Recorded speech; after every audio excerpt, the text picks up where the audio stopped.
For what value of n are the nth term of 2ap 63, 65, 67 and 3, 10, 17 are equal, right?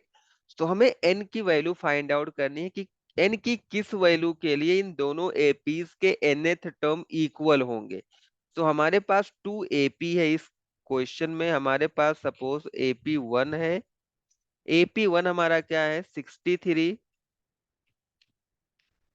65, 67, right? ये हमारा AP1 है। हमारे पास AP2 क्या है? AP2 इज 3, 10, 17, ये हमारा AP2 है।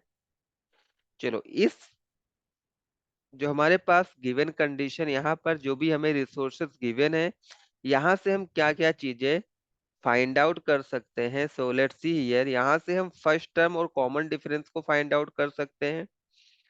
तो लेट्स सी हियर, जो हमारा यहाँ पर फर्स्ट टर्म है फर्स्ट एपी का, अगर मैं उसको A1 से डिनोट करता हूँ तो हमारा हो जाएगा 63। कॉमन डिफरेंस हमारा अगर D1 है तो ये हमारा हो जाएगा 65 minus 63 is equal to 2। Similarly for AP2 हमारा जो फर्स्ट टर्म है, अगर मैं इसको B1 से डिनोट करता हूँ तो ये हमारा होगा 3। और कॉमन डिफरेंस अगर मैं D2 से डिनोट करता हूँ तो हमारा कॉमन डिफरेंस हो जाएगा 10 minus 3 is equal to 7। And we know that to find nth term अगर हमें फाइंड आउट करना है तो इसके लिए हमारा फॉर्मूला होता है an is equal to a plus n minus 1 into d, right? This is general formula to find out nth term of an AP। चलो, यहाँ पर हम इसी फॉर्मूले का यूज करेंगे। हमें क्वेश्चन में गिवन क्या है? क्वेश्चन में हमें गिवन है दोनों एपीज के nth टर्म्स क्या हैं, इक्वल होंगे n की किस वैल्यू के लिए। It means nth term of AP1, nth term of AP1 is equal to nth term of AP2।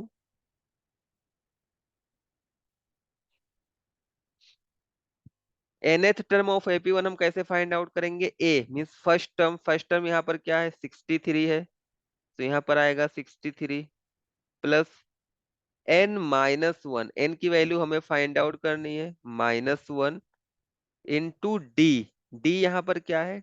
2 है, is equal to nth term of AP2 means first term हमारा है 3 प्लस n माइनस 1 और d की value यहाँ पर है 7। चलो, हम इस इक्वेशन को सिंप्लीफाई करेंगे तो हमें वैल्यू मिलेगी 63 को हम एज इट इज नोट करेंगे यहाँ पर। 2 का मल्टीप्लाई इस n में होगा, it will give you 2n। 2 का मल्टीप्लाई इस -1 में होगा, -2 इज इक्वल टू 3 प्लस 7 का मल्टीप्लाई n में होगा 7n, 7 का मल्टीप्लाई -1 में होगा -7। इसको हम करेंगे simplify, so let's see.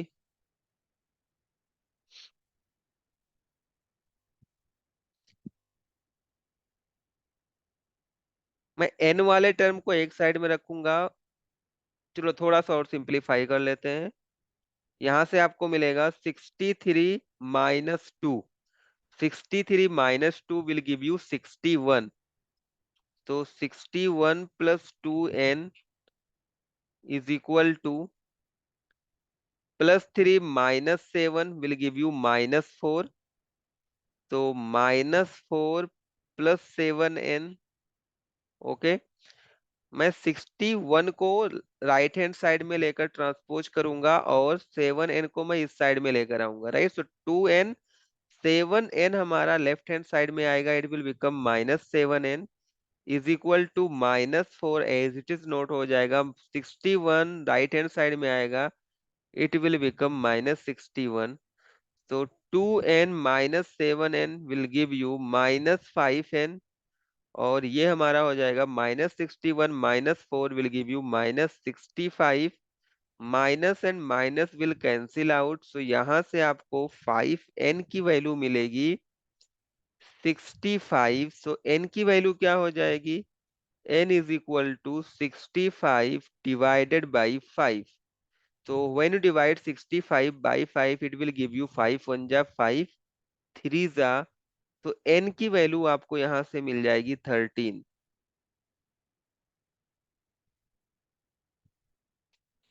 n की वैल्यू यहाँ से मिल जाएगी 13. So let's write the answer of this question.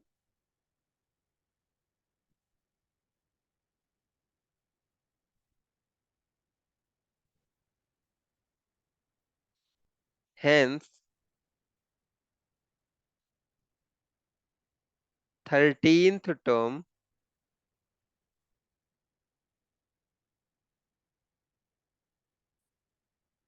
of the two given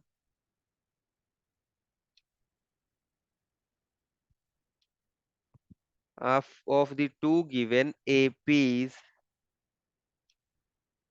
are equal. So this is the solution of this question. I hope you like this solution. Thanks for watching.